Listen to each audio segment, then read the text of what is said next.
Kon nyidi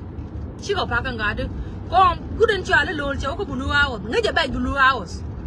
so me chale ka na ko blue hours ke chika na na ngaje lode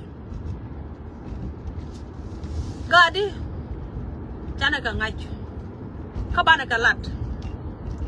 lat marong ke chi hotel kon ko ke oi ke ngu no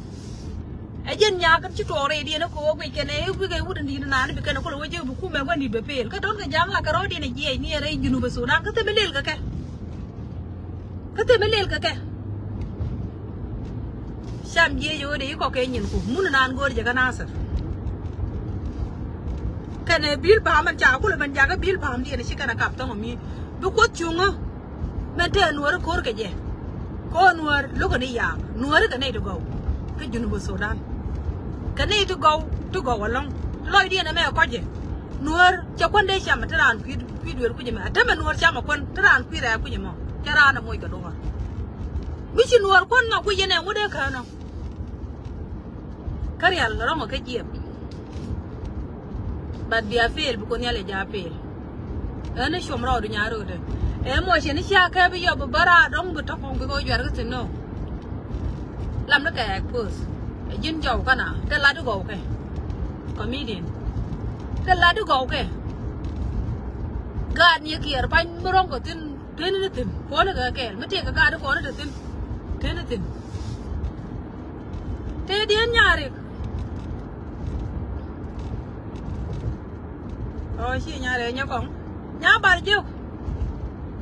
thế đi nhà quan này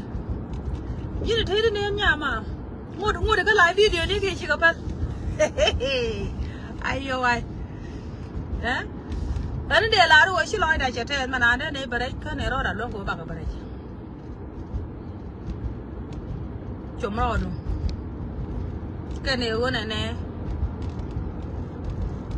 quý tiệc cái leader gà đi qua có con như thế này bên lòng của baga ko mana nena tele tar baru ridu dun bangwang no wala baga yejek mu wane wanyana baga ro loin pin tene ga nyer bui te kon te kwa karo mu wane wanyana baga ro loin pin bene ro kak bene ga lat kamarong man ban la ra wo kon yidi charmi ni nyeden kon charo ni je ga charmi ni la ne bo hati yentino bakelat